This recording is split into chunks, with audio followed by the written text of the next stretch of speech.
here in a dream.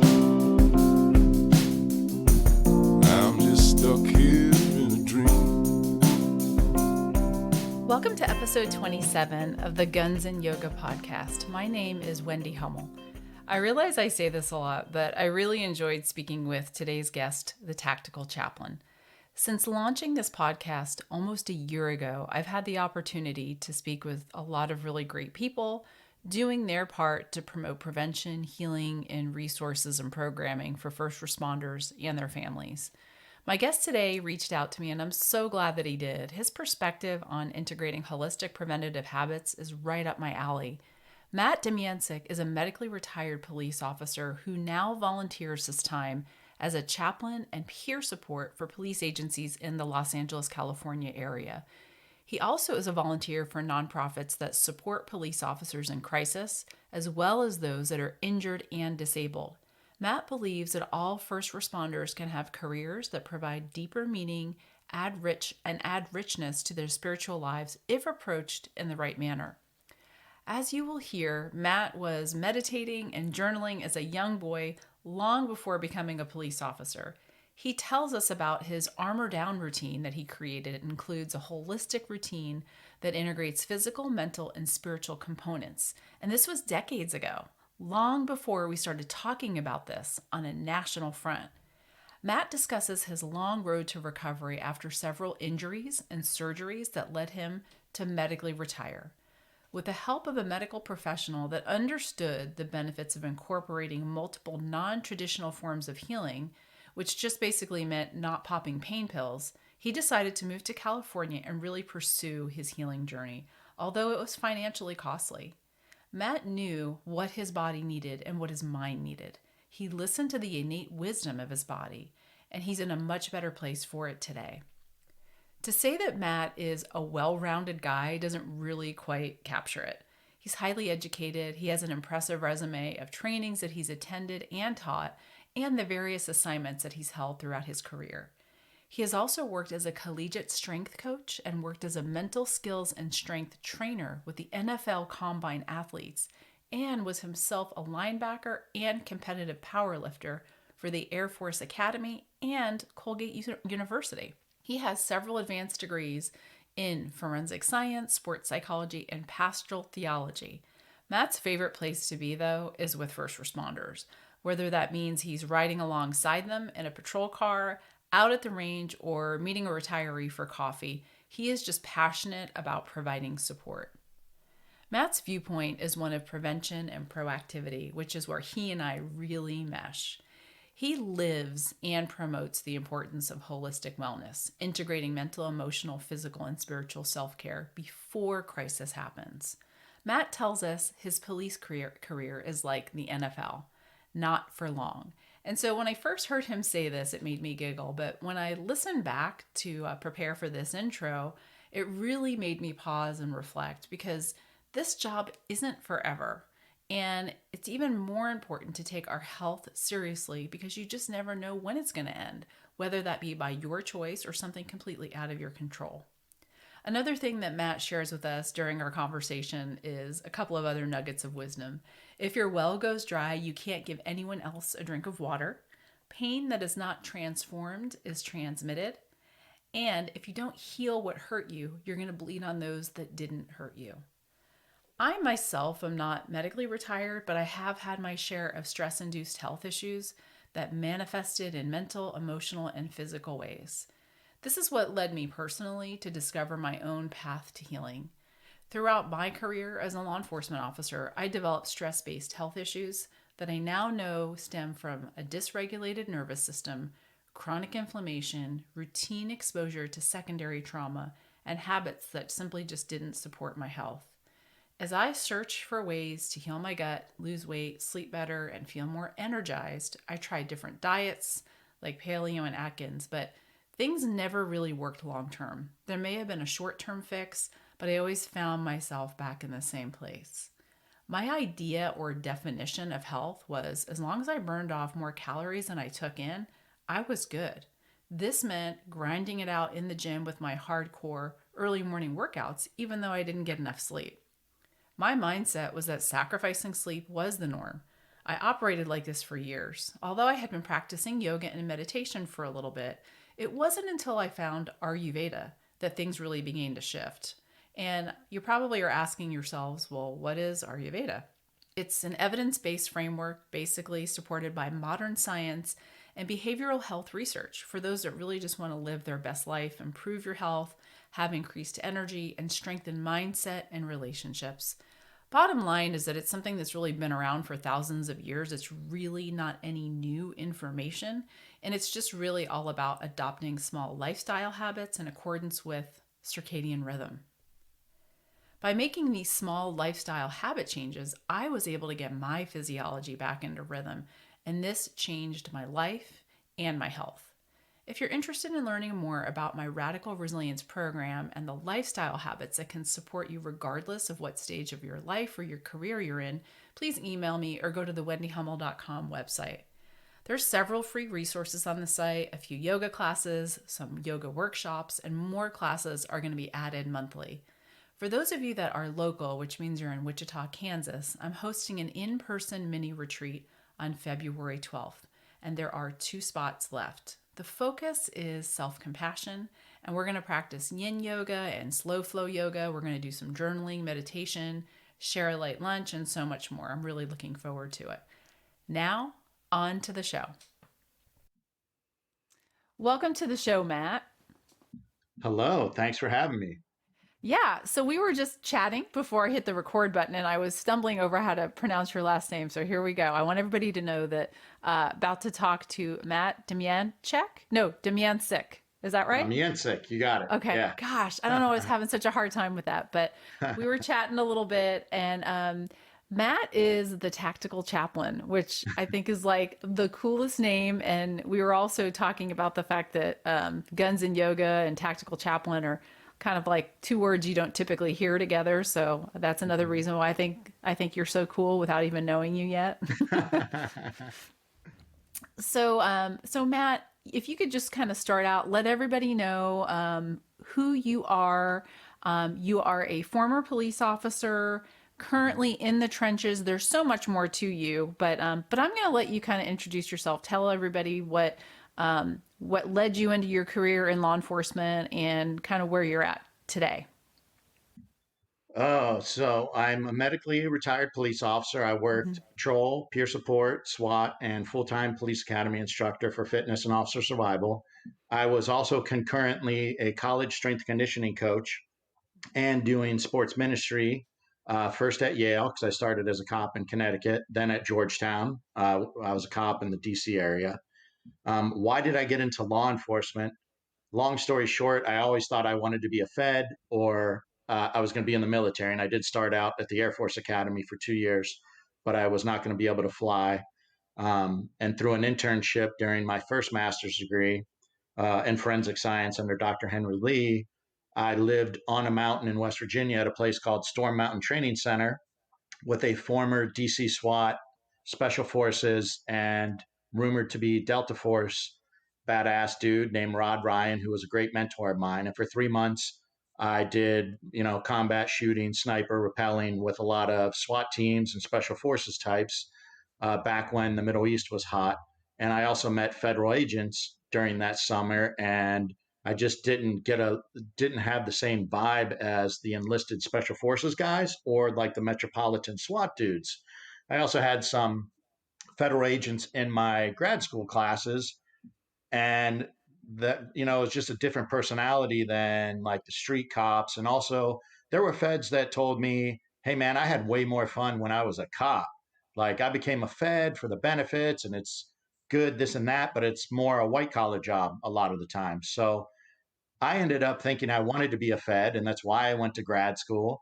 And uh, was like, dang, it's not what I thought. And ended up thinking, hey, I want to go into full time ministry. Possibly at the time, I was discerning being a priest, and also thought that I might want to be a psychologist. And I thought, what better way, one, to learn about psychology, theology, spirituality, and do ministry loving on people than be a cop, a city cop, because everybody's in crisis, the victims and the criminals. So I thought, and I even said that during my interviews, like, Wow. what a great what a great opportunity to do ministry and learn about humanity more than just textbooks. Because I do have friends that are therapists and psychologists, and God bless them, and I love them. But a lot of people just went from suburban childhood to prestigious undergrad to master's and/or PhD, and then sitting in an office talking to people about the realities, the harshest realities of life, having only looked at them in a textbook. And I think that police officers, firefighters, and veterans could be some of the gnarliest therapists or chaplains in this case, because that's another reason why, another story why I didn't end up a psychologist. But we have experience with people and the harshest realities of life on a regular basis. So that's why I became a cop, because I thought it was a great way to do ministry and also still be on a team, wear a uniform, and get action, because I was an adrenaline junkie and I did want to be on a SWAT team. And I used to think FBI SWAT when growing up, but that was just the movies and I knew nothing about it. And, HRT, they're like super gnarly for sure. But a lot of the federal regional SWAT teams, even guys in those teams will admit they're not doing the work that the metropolitan county and city agencies are doing or were doing before proactive policing has been curtailed drastically right now. But back in Well, the it's day, funny because so I'm married to somebody who was he's a retired Fed. I started out federal and I'm backwards from what most people do. I started federal. We met, I left, and then I became a street cop, which I had always wanted to do anyway. And it's funny what you say is exactly my experience. When we decided to get together and I had to move from the East Coast to Kansas to be with him, I left my federal job, and the deal was I was smart enough to say this: you keep your federal job, I'll go be a cop, but you've got to keep your job, because I even knew back then, and I didn't even really pay attention to this stuff, like the benefits and the money were better than.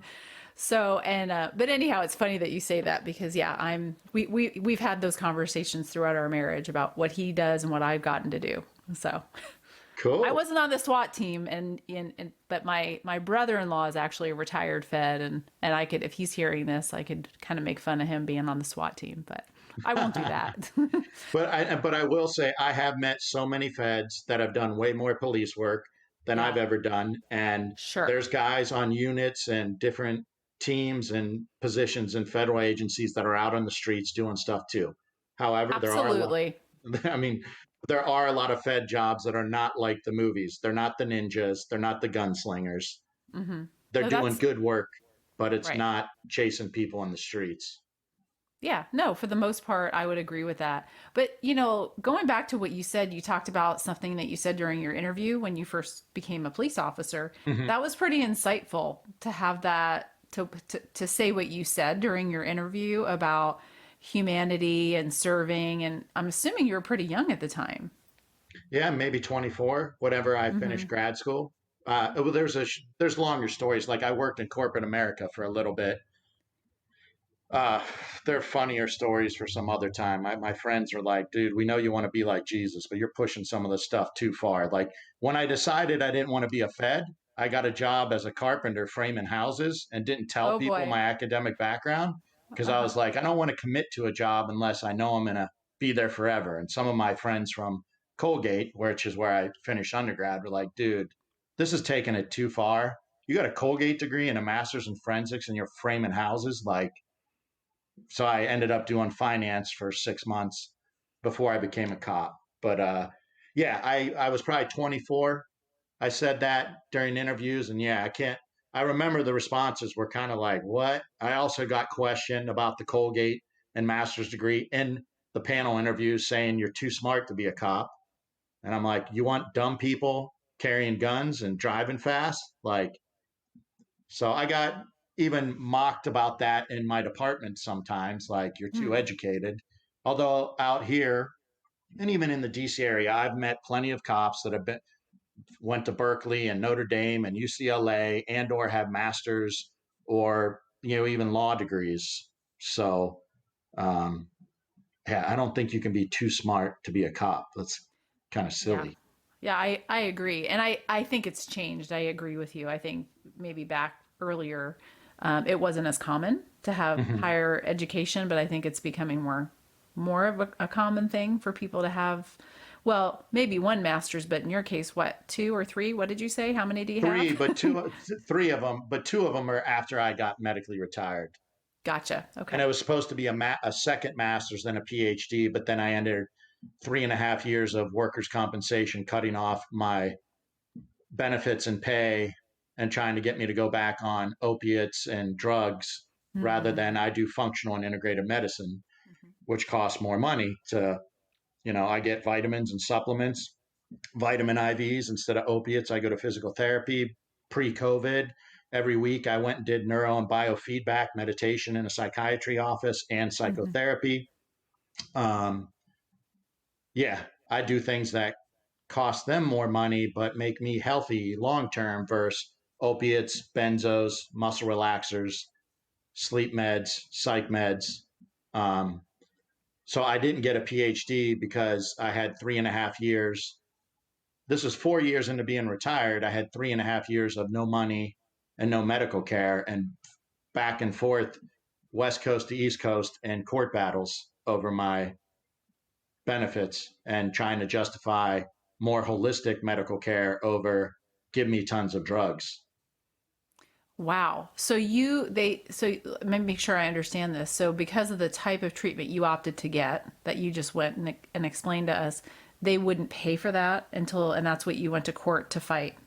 They did for 4 years. Okay. And so I went from obese, these are longer stories, but I had surgeries that went wrong. And if anybody has dealt with workers' comp, depending on where you are, it's like ignore, delay, deny you Mm-hmm. needing things. And so, like, I had a bad surgery, and they're like, oh, there's infections and there's still bleeding. And I get put on tons of antibiotics and painkillers.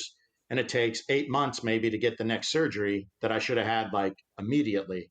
And so, when you're over medicated on antibiotics and opiates and all this other stuff, well, it starts killing your digestive system, your immune system, your endocrine system. Mm-hmm. So I ended up like 270 pounds, 30% body fat. I was wearing diapers. I had no control of my bodily functions when I got retired. And then one of my doctors in DC, an amazing psychiatrist who years ago and on the East Coast had yoga and meditation and physical therapy and a nutritionist in her psychiatry office. And we could go down the rabbit hole. All of those things contribute to your mental health, your gut health, and meditation and yoga and taking care of your body. And she told me to move to LA for functional and integrative medicine. So I moved out here. And at the time, I had different work comp caseworkers, maybe even it was a different company at the time that Mm-hmm. approved all this stuff. And so for 4 years, they were paying for a chiropractor, a physical therapist, a psychiatrist that did talk therapy and the neurofeedback with biofeedback. So measuring my brain waves and my heart rate variability while I meditated, like after we would talk about things that I was upset about, Mm-hmm. dealing with my medical retirement, my disabilities, and then learn how to self regulate, which yoga and meditation can help with as well. And then also a primary care who gave me nutrition, vitamin IVs, and supplementation. So they paid for it for 4 years. I got back in shape, went to grad school for sports psych, was coaching NFL combine and doing sports psych for NFL combine prep. And then they basically literally told me, you cost too much money. And the guy told me he was my life coach, literally said he was going to be my life coach and help me do this and that my doctors were quacks. And I was also too fit and productive in retirement. But it's like, if my Who doctors told are you quacks, this? Who told you my they were going to be workers' your life comp, coach? a new work comp caseworker. Oh, okay. Okay. And so, yeah, so they paid for it for 4 years. And then this new guy was just like, it costs too much money. Literally told me it costs too much money. So you can, like instead of going to talk therapy or neurofeedback, I can take psych meds. Instead of a chiropractor doing ART, active release therapy, deep tissue work, and Mm-hmm. physical therapy, I can take opiates and muscle relaxers. And, Incredible. and, you know, yeah. So, I mean, that's a whole other story. But look at our veterans and a lot of, because I've been a chaplain also for rehab centers for first responders. And their stories are often very similar to the veteran stories I hear. You get hurt and you get thrown a bunch of drugs, Yeah. surgery or drugs. And also, what happens with most people, thank God I had different lifestyle habits, but you're off from work, injured, or under investigation. I wasn't under investigation, but you're isolated from your brothers and sisters, you feel alone, and you self medicate. So now you're on painkillers and sleep meds and psych meds, and then people are drinking on top of it. It's just bad news. So, And and we most do this. people most people don't have, first of all, it sounds like you obviously had a little bit of education and you had these habits in place beforehand, but then you also Mhm. had somebody who was giving you some good advice initially. And it's just, it kind of makes me sick to my stomach to hear you say that, because think about how many people they're not willing to, I mean, you sacrifice moving to a whole other state to get the kind of medical care and lifestyle that's going to sustain you and your health. And not Mhm. many people are willing to do that or know how to do that. I would say that's true. This woman was an amazing advocate, but Hmm. I've been a health nut since sixth grade. I started working Yeah. out. Seventh grade, my dad got me a weight set and asked the high school team coaches if I could work out with them. I started eating strict in seventh grade. I was meditating on and off and journaling in high school, not strict, but on and off, and had dabbled with it. But definitely by the time I was an undergrad, I took a deep dive into contemplative practices in my spiritual life. And throughout my police career, I was a strict eater, had a 2 to 3 hour, quote, armor down routine when I got home from my shift. I took a shower, I lit candles. I didn't own a TV the whole time I was a cop. I quit TV in undergrad. So I had a mattress on the floor, a bookshelf, a desk with candles. That's all I had in a little apartment in DC and my apartments in Connecticut. And I would journal, meditate, do some contemplative prayer, like a 2 to 3 hour every night routine. I was also in something called spiritual direction.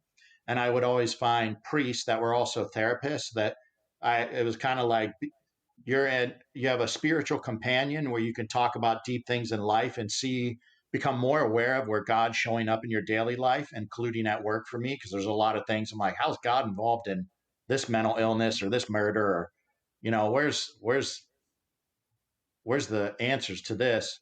So I already had support systems, mentors, and an extremely healthy lifestyle before the crap hit the fan. Hmm. And guess what?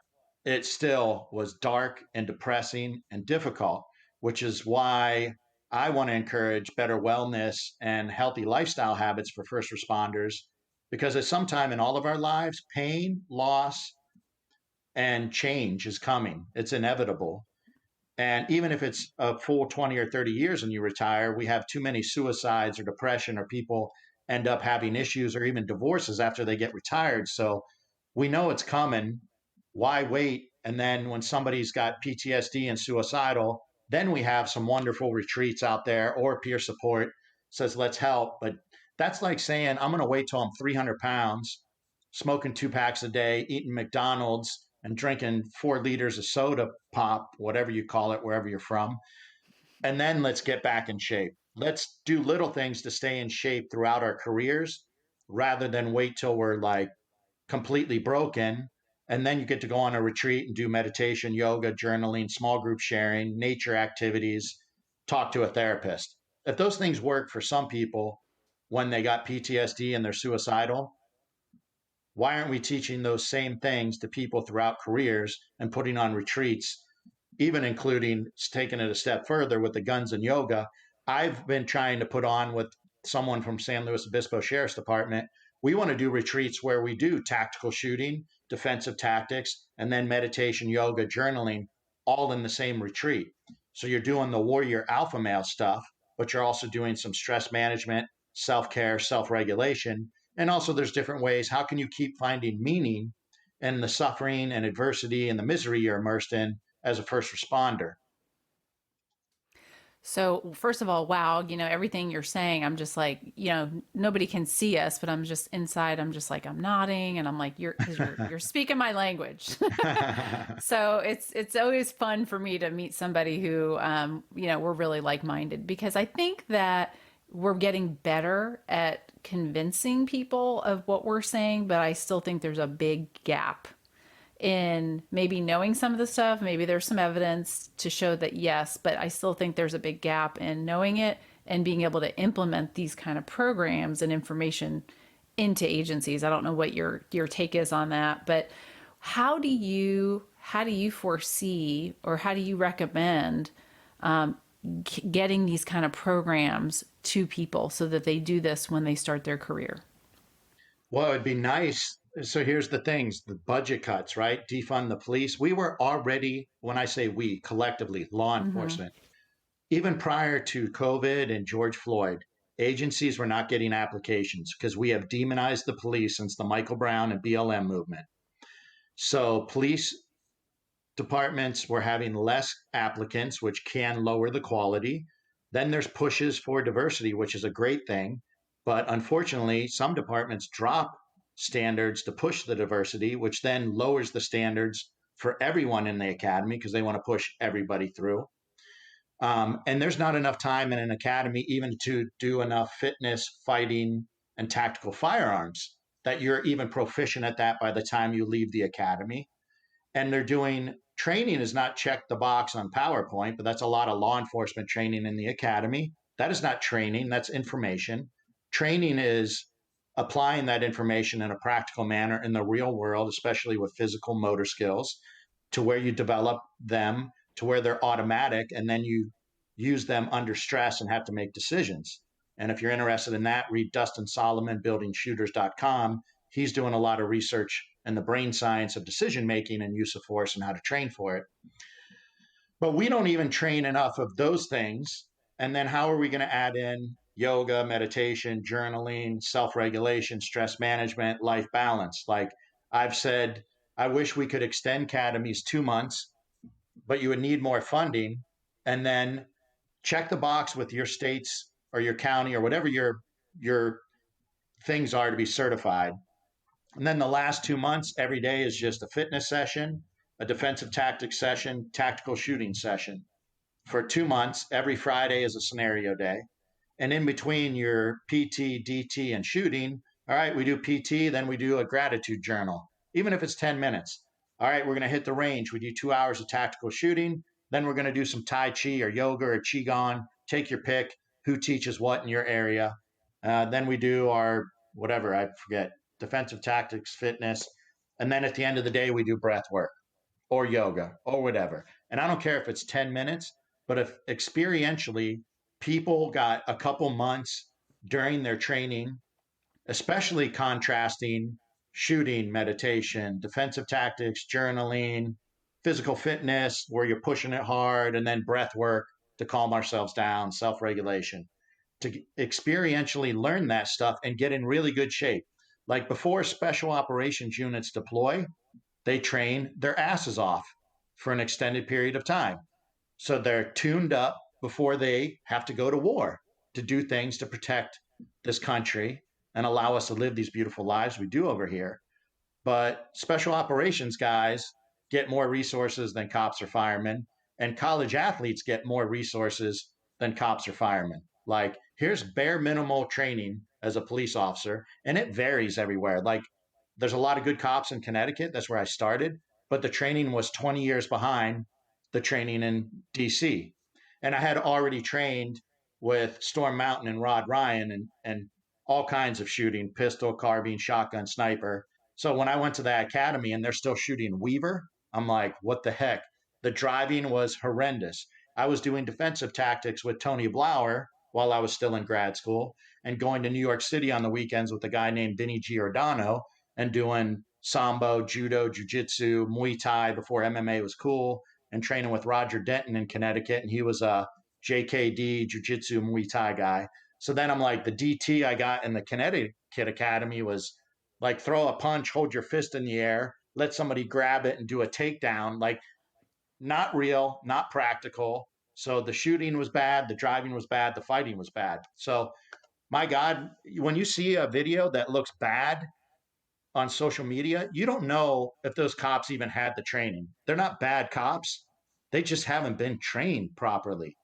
It varies so much.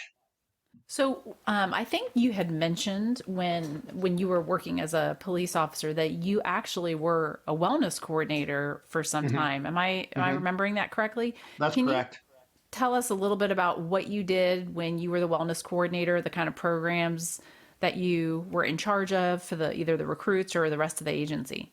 So I was in charge of cadet and recruit PT and different in-service training. So my office is in the weight room through donations and through selling T-shirts, and I had supplement companies that were allowed me to sell their product cheaper than the store. So they donated me product. So what I couldn't get a budget for, I also had connections in strength conditioning because I was a coach at Georgetown. I built a weight room like a Division I weight room at the police academy, and Wow. I got strongman equipment like logs and kegs. I had speed and agility equipment. I had Muay Thai bags, ground and pound dummies, uppercut bags, and the workouts for cadets, recruits, and there was different times during the day for in service. Which, if you're in a huge county, it's only the people that are stationed near there or live near there. But there was also slots for the specialty units, and I trained them like Division I athletes. But the conditioning was all combatives for the most part. There was speed and agility conditioning, but it was like you're going to do ground and pound 30 seconds, knees or elbows on the ground and pound dummy, elbows and tie kicks on the tie bag, uppercuts. So I tried to make it, quote, sport specific, tactical athlete before that became cool. I was truly trying to train them sport specific to tactical situations. I also brought in Polar Heart Rate Company, Trisha Sterling. She's no longer with them. But we would do studies during PT, DT, firearms, and scenario training where we would record people's heart rates to show them physiologically what's happening when they're under physical exertion or mental stress or unknown during scenarios. And then we did studies where we showed the full time SWAT team going through the exact same full day of scenarios as different levels of patrol. 2 years patrol from a slow station, 2 years patrol from a fast station, somebody that's a combat vet that's got 5 years on patrol, and look at how fast they completed the scenario, what mistakes they made, what did they do right, and what was their heart rate. And for example, the full time SWAT team guys were pretty flat heart rate, spike during something, comes right back down, pretty flat. They they would complete the scenarios with no errors, real quick, and good tactics. And when I went to some people in command staff, and I was a SWAT guy, right?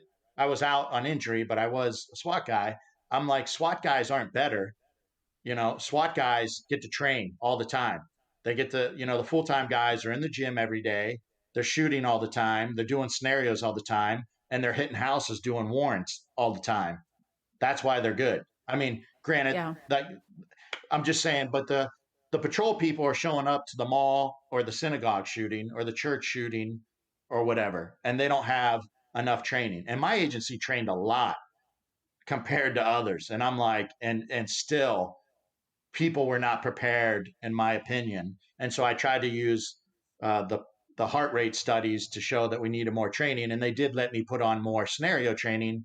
And I brought in the SWAT and what was called the Jump Out, the Tactical Narcotics Vice Squad, as my instructors.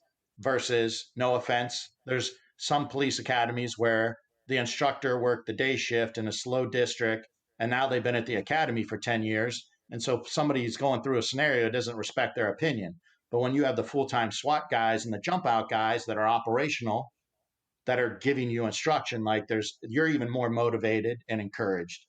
So I did that. I had a nutrition program. If you worked out with me during all those time slots, and for the cadets and recruits, you got free protein and carb shakes, whatever I had. Um, and I also implemented breath work with stress erasers. It was an early heart rate variability device that now everybody can do on their phone. So I taught breath work. I gave out these devices for people I knew that would practice at home. And one day a bomb squad guy came in, for example, and said, Matt, I got called out last night. And I didn't realize to the end of the call that the whole time I was running code, I was doing my breathing, and everything flew by and was so smooth, and I wasn't jacked up, and I felt so good at the end of the call. And it was because he was training breath work all the time, all the time. So it kicked in. Progressive muscle relaxation is teaching people like you flex really hard, each different muscle group relax. I would turn out the lights, lay them down on the mats after a workout, and put them through breath work, progressive muscle relaxation, and then imagery and visualization, pretending I was dispatch, giving them calls to visualize using all five senses. Visualization is not just imagery. You want to think about the taste, the smell, the sound. Um, so, as a wellness coordinator, that's what I tried to do: improve strength conditioning in a practical, athletic manner, not just bury people with distance running or whatever you're good at. That happens in police academies. If somebody's a CrossFitter, they're going to show off. They're not always, but I've had instructors that just want to crush everybody because they're good at CrossFit. If they're a marathon runner, they're going to crush everybody with a run. And unless you're a canine in a rural area, nobody's running 5 miles. So what are we running 5 miles for? Get in the car or call the chopper. So I tried to make strength conditioning and the defensive tactics and more scenario training, nutrition, and some self-regulation with the breath work. And you can say sport or performance psychology with the imagery and progressive muscle relaxation stuff. So that's what I tried to do and also implement during in-service days. When they went to the range, I started collecting data on different physical fitness standards or, vertical jump, 300-yard shuttle. And I was going to try to get fitness standards or perhaps an incentive for people that met certain fitness standards, because creating fitness standards is a whole other monkey wrench. And people wonder why the military, you can be in the military band and you're never going to deploy. You still PT every day and got to pass the Army's PT test. A cop deploys for 30 years every day, but there's no fitness standard. Talk to Jay Smith of Fit Force. There's a lot of legal concerns and blowback from unions why that's hard.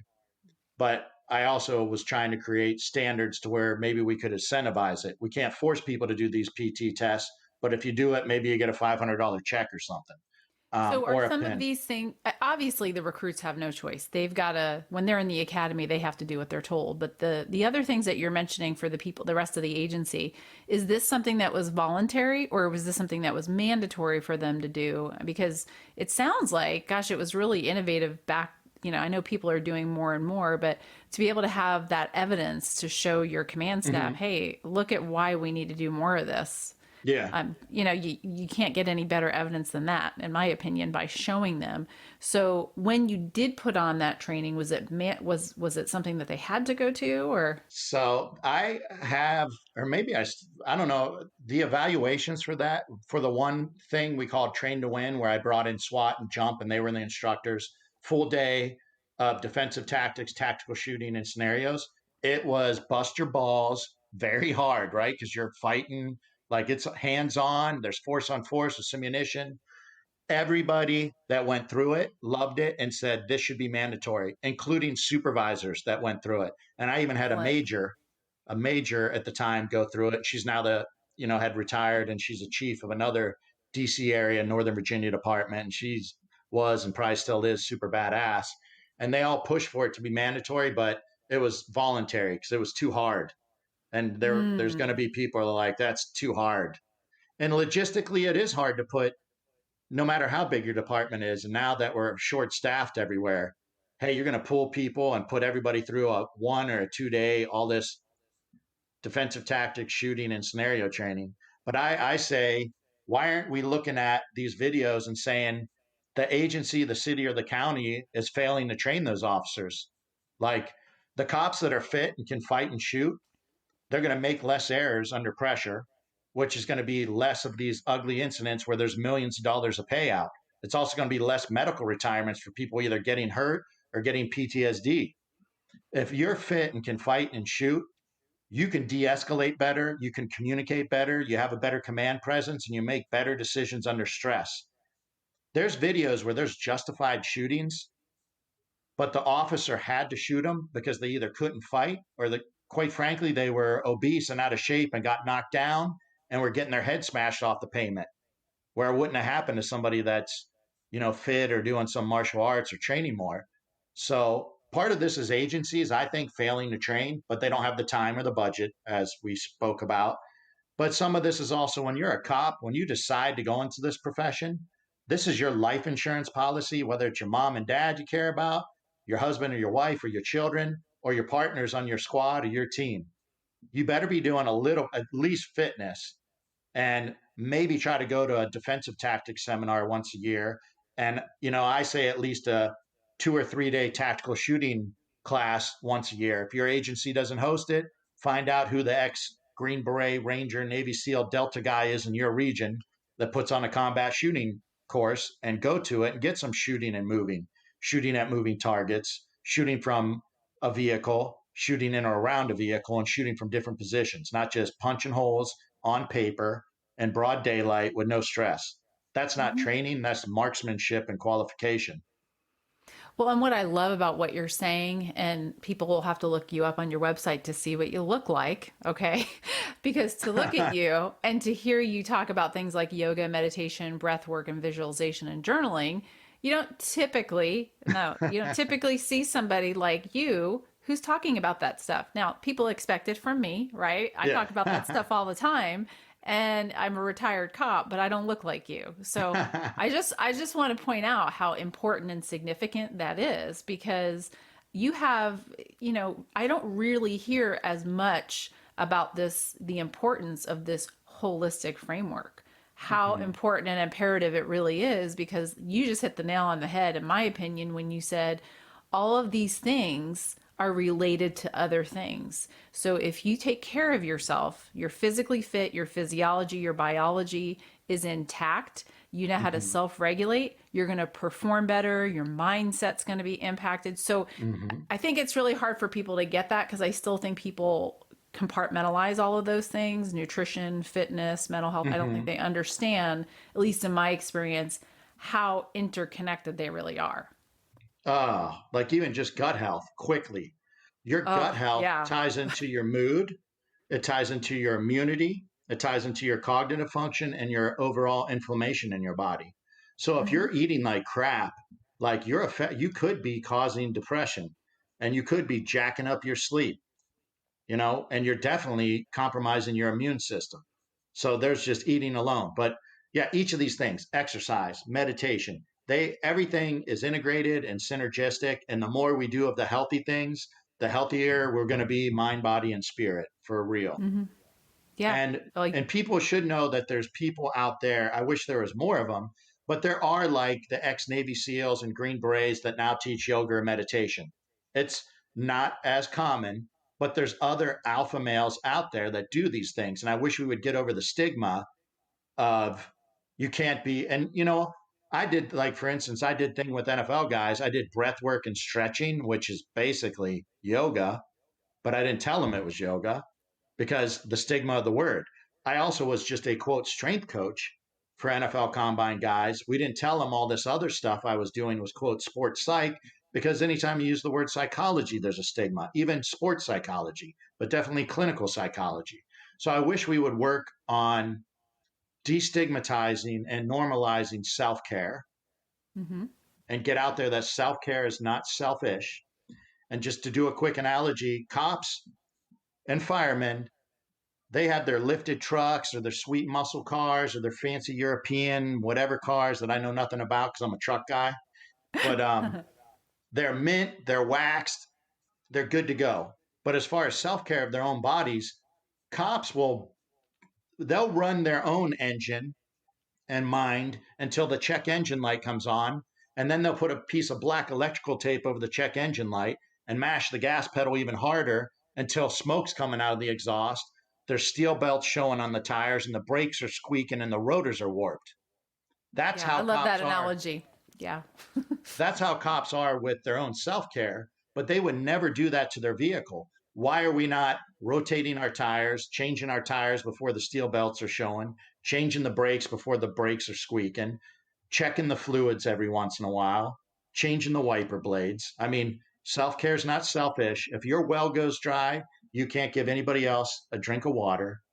And I know we're out there serving and people do a great job of doing it, but how better would you be if you're taking better care of yourself?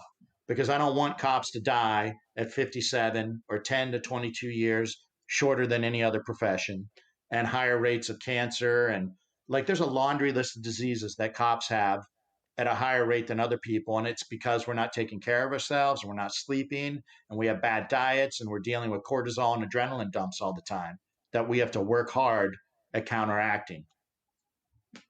Yeah, and again, I couldn't agree more with everything that you're saying, and I really like the fact that you're highlighting this and bringing attention to it. And even with what you're doing now, which is what I want to ask you about next, because I really want to make sure people understand the significance of what you're saying and how you're working now to share that information to still support law enforcement even after being retired. And everything that you do is on a voluntary basis in the Los Angeles area. Is that right? And then I also do peer support for nonprofits. And then also, I have friends that are police psychologists or lawyers that represent first responders. So I get referrals from like all over the place. So I do a lot of Mm-hmm. phone and email peer support. But in the LA area, I'm a volunteer chaplain for multiple agencies, primarily police. And peer support, depending on what agency, and some people define peer support and chaplaincy differently. Myself, I think chaplains and peer support are doing very similar things. Mm-hmm. Um, and I think that peer support chaplains and mental health professionals should all be on the same team and working to help the street cops. So there's a lot of chaplains are unknown. Like I didn't know my chaplains really. They didn't ride along. They showed up to the station maybe every once in a while. If I tried to call them out after a murder and the family wanted a chaplain, or I wanted a chaplain that could speak Spanish to an Hispanic family, like they're never available sometimes, right? Or they show up just to pray at events, or they show up to the station to have breakfast with the captain, or they want to meet the chief, like, or they just want to do things every once in a while in the community.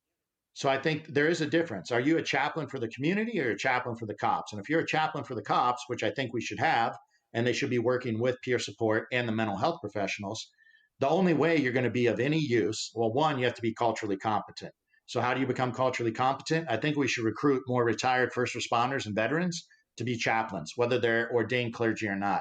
If they have a faith life and experience in ministry, they could find meaning and purpose by giving back and also relate really well to the cops and firemen out there if they're a former cop, fireman, or veteran.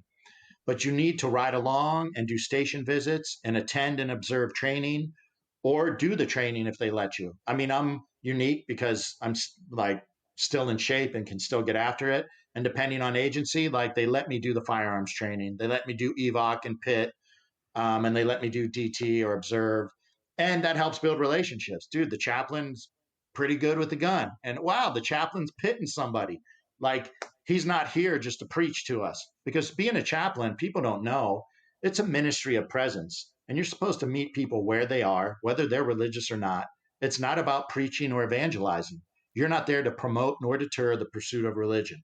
You're there to be a presence and a support and an encourager, and where they can unload their stuff if they trust you, or get them resources if they need it. If that's rehab, is that a mental health professional? So my philosophy is ride once a week with whatever agency you're with, and do station visits and try to get them goodies or whatever. Like I try to get coffee beans. I try to get protein shakes. I try to get good books on mental health or physical fitness or first responder stuff. I reach out to authors and things like that. So you got to put in the time developing relationships and rapport. And then they will, if they're not going to share the little things with you over time, they're not going to share the big things. So if you deploy peer support, chaplains, and mental health professionals to an officer involved shooting, and the people that show up, depending on the agency, if they don't have a relationship and they've never met that chaplain or psychologist or peer support person, you're not talking to them. It's ridiculous. You check the box. We sent the cavalry of help, but nobody knows them. So you have to develop relationships prior to a critical incident. And my philosophy is wellness and peer support and mental health should be proactive, not reactive. So let's help them develop these healthy lifestyle things ahead of time. I have no budget. If I win the lotto, I'm building a retreat center to do the jujitsu and shooting and yoga and meditation and journaling. Um, but what I try to do one-on-one is why I'm developing relationships with officers. If they do trust me, maybe we do talk about nutrition or meditation or spirituality or a variety of these things. And over the time of a couple years, there's guys and gals that do implement things. And there may be things that I talk to somebody about that they share with their trainee. Like then people will come to me and be like, hey, Matt, after the suicide call, I just wanted to let you know that instead of telling my trainee to suck it up, I said, hey, man, are you good with that hanging yesterday? That was gnarly, kind of rattled me. Like they'll admit, hey, I'm a human. That was ugly. And just so you know, if it bothered you, it's okay. And if you want to talk to me, meaning the FTO, talk to me, you want to talk to the chaplain or see a therapist, totally normal. So there's things it's like a ripple effect if we start normalizing these things. And the more people on a squad or in a station that are doing fitness, it can catch on. Same with let's try keto, carnivore, paleo, vegetarian. The more people trying different diets, they start improving that. And I think the same would be as if there's been people that said, Matt, why don't we bring yoga to this police station? I'm like, I don't have a budget for it, and I'm not a yoga instructor. I wish I was, and then maybe I could put on some freebie yoga things. But just through individual and small group relationships, at least for me, I can give access to my knowledge and experiences, and then refer people because at least in LA, I might have places where I know they can get good martial arts instruction or strength conditioning or different prayer groups or different police psychologists that are culturally competent, and they can see them if they don't want to use their EAP or their insurance or their department site to try to give them different resources because I am not the guru. I'm the guy that has a ton of experience in a lot of areas, so I can share my experiences and my education with you. And then if you want to dive deep, I'm going to point you to other mentors or experts or resources, whether that's books or courses or things like that. I don't know if I made sense. I was speaking fast, but I wish we could find ways to implement proactive teaching people how to take better care of their mind, their thought life, their heart, their feelings, their emotion, and their bodies. And when I say take care of your body, that means you do need to do some things for performance, which could be the lifting or the running or the martial arts. But then you have to do things to take care of recovery of your body. And that includes sleep and nutrition, stress management, self regulation, could be getting a massage, acupuncture, float tank, sauna.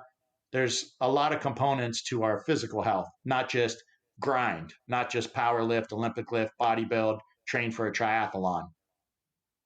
Well, first of all, you have a lot to say, so I just like to sit back and hear everything that you're saying, and it's amazing because it's obvious how passionate and charged up you get talking about this because it's important to you, and very selfless of you to do this on a voluntary basis.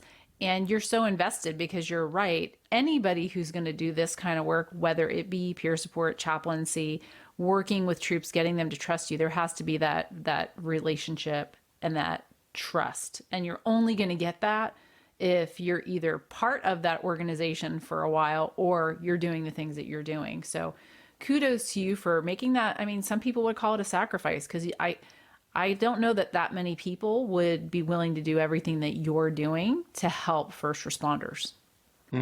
Well, thank you. And it's humbling and it kind of chokes me up hearing you say that because another one of my life philosophies has always been since my early 20s. We all have been given life experiences that have taught us Mm-hmm. lessons and have gifts and talents. And if we can find where they meet a need in the world that we're passionate about, I think that's where we're called to be. And we're going to find a lot of meaning. And I, my police career is like the NFL, not for long for a lot of people, right? So I still miss it. I still identify with it. And I still love cops and firemen and veterans and think they are some of the greatest people on the face of this planet and in this country. And they're not getting the resources they need. So it is humbling and very meaningful for me to do this. It gives my life a lot of meaning and in a Sure. medical retirement to do this. And I just love these folks. And I wish I could win the lotto so I could do more for them. Well, we're talking about money. You're talking about winning the lotto. So if anybody is listening and they're interested in supporting this mission, can you talk a little bit about your website and how people can support the things that you're doing? Sure. Somebody bought me a website because I was doing Awesome. podcasts and people are like, couldn't even find me because I don't have a presence. So somebody bought me the website tacticalchaplain.com. And on there, there's links on how to donate, or if you have a company that has products and services, or if you have a place that holds retreats or outdoor activities. Like there's a whole page where I'm like, man, I'll take anything. Like I took guys on a fishing trip to Missouri, and a ministry covered that, a fishing Hey, trip. that's only like right around the corner from Kansas. Oh, nice. So yeah, so tacticalchaplain.com. I'm part of a nonprofit ministry, Global Associates, Mhm. globalassociates.org. The link to that's on tacticalchaplain.com, but you can also find me globalassociates.org under affiliates, and you can make donations that are tax deductible. They'll send you all the paperwork during tax season. Um, I'm I'm on Instagram at Thin Blue Line Spirituality. I'm not a huge fan of social media, but Cop said you have to do it. But so I'm there. But yeah, if you go to tacticalchaplain.com or globalassociates.org, affiliates, look me up. I'm on LinkedIn, Matt Domyancic. The Tactical Chaplain page and the Global Associates, my specific ministry page, explains how you can help. Okay, great. Yes. And I'll make sure that all of those things that you just mentioned get put in the show notes so people can go directly there. Awesome. And is there anything else? I mean, you covered a lot, and I really appreciate you sharing all of those things that you're doing now and that you've done, and just how it's helped you in your recovery process from your Mm-hmm. injuries. Because I think it's really important for people to hear that, especially anybody who might be struggling with specifically some sort of a physical injury, and Mm-hmm. the importance of the type of habits that you have and the lengths that you went to make sure that you did what you knew was right, which was not to get laid up and just continue to take prescription medications. Like there is another way to Mm-hmm. healing, and a better way, in my opinion, for sure. Yeah. But is there anything else that you want anybody to know that you haven't said throughout the last hour or so?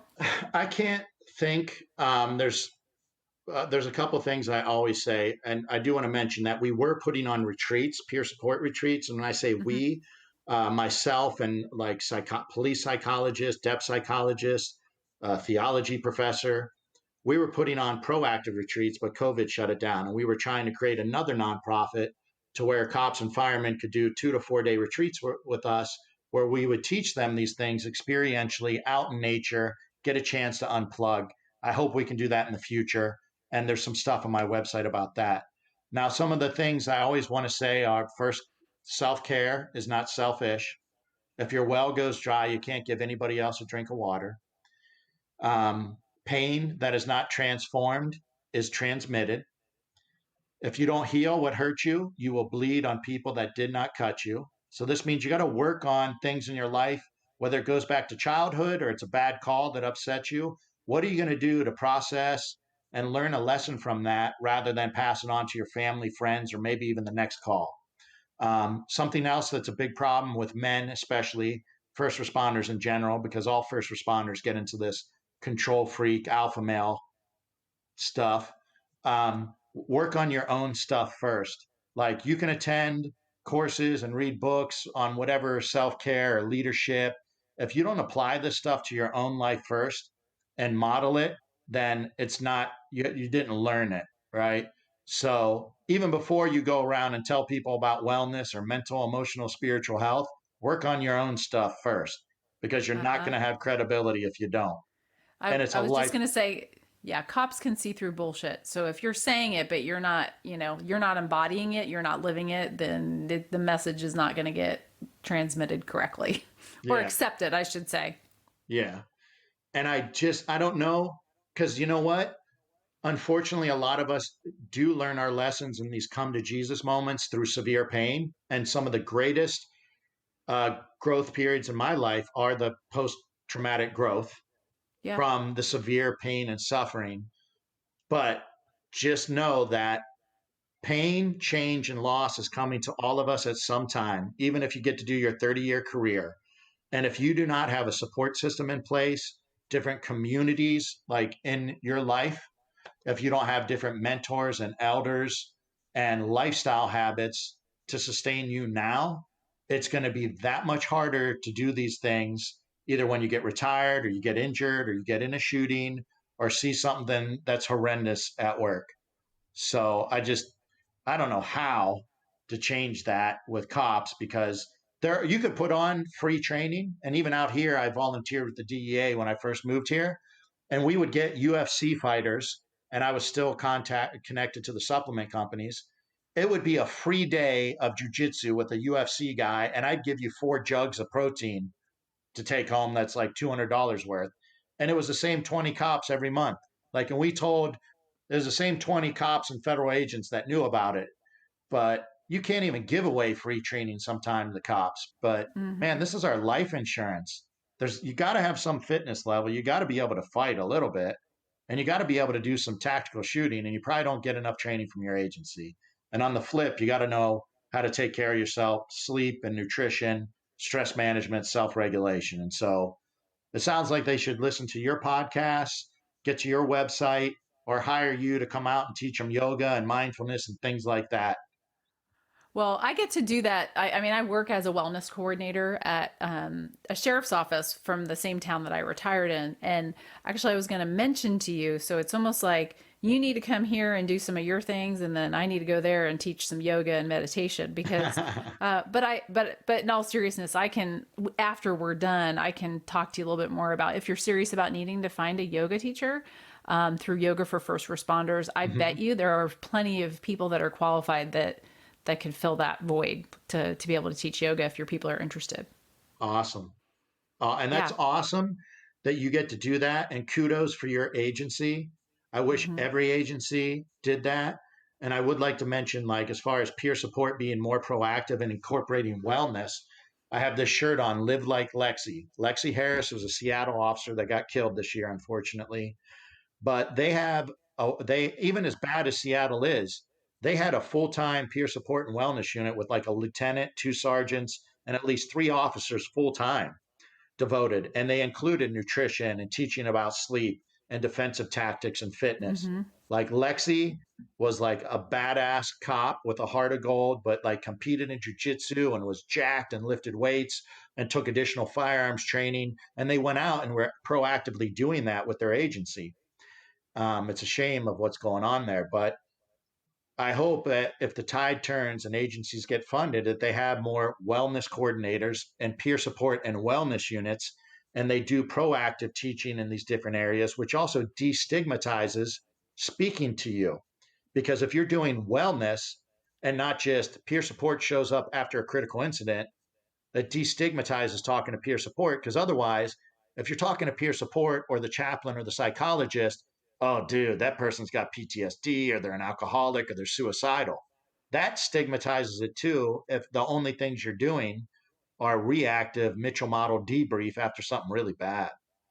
Yeah, and that's just one small piece of what needs to be implemented. I couldn't agree more about the proactive and preventative piece, and I love that you and whoever else you do this with are doing those retreats that Mm-hmm. aren't because people are struggling. It's to teach them those things because I think often, we try to do trainings at your agency, we do it at our agency, and then I know of other places. I think it's hard sometimes. I think to teach people certain things and to really instill it. And I love the fact that you're trying to do that for just a couple of days, get them out of their regular environment and kind of Mm-hmm. submerge them so that they can really, like you said, not just get information, but practice it, embody it experientially. And obviously it's on them to be able to continue it when they do go back to their homes and their jobs. But I just think that's really unique. I haven't heard of proactive retreats teaching those kinds of things. I don't know if there are. There are great Hmm. ones. Like, and for people out there that are suffering, I would say look up Boulder Crest, look up Save a Warrior, look up the Sparta Project, look up Warriors Ascent, which is somewhere near you. Warriors Ascent is in your area. Yeah, we have Those are all. Warriors Ascent and The Battle Within and WCPR, West Coast Post Trauma Yep. Retreat. We do it actually here in Kansas too. Oh, That's good. actually the sweatshirt I'm wearing because I volunteer with that. So we Nice. do have some really great offerings here, but all of those things are geared towards the things that we were just discussing. Hmm. Nothing that I'm aware of is that proactive piece where you're coming just to learn these things. Hmm. So, Well, we know, and I'm going on and on. There's an analogy I use. Like, there's a story that this guy is fishing, hanging out by a stream, and somebody is drowning, and they're coming down the stream drowning. So he rips his clothes off, dives in, and saves them. The crowd's like, wow, this fisherman's like a stud. Well, as he's drying off, somebody else comes down the stream drowning. He dives in, saves that person. Wow, he saved two people. He puts his clothes back on, he's drying off. Here comes a third person, and he just walks upstream. And everybody's like, why are you walking upstream? Aren't you going to save this person? He's like, I'm going upstream to find out why in the hell people that don't know how to swim are entering these rough waters. Oh, that's funny. So let's look at the statistics Yeah. of disease and mental health and suicide with cops and firefighters and veterans. We know they're going to be in rough waters. Why are we not, first of all, warning them rough waters ahead in these areas and then giving them swimming lessons? At this point, we wait till they're drowned and then offer the life vest or throw out the little ring, you know? Yeah, I just love your analogies, Matt. I think they're on point. Thank you. Well, I really appreciate your time. And again, I'm going to make sure everybody knows where to find you, the tactical chaplain. And I'm not even going to try to say your last name again. That's all right. Thank you so much for having me. Yes, thank you for being here. I hope you enjoyed the episode with Matt. If you find value, I please encourage you to share it, give us a review, and if you'd like to be notified of future episodes, you can subscribe on our Podbean website or email us at wendy@bluelineyoga.com. I'd love to hear from you with questions, suggestions for future guests, or topics that you'd like to hear about.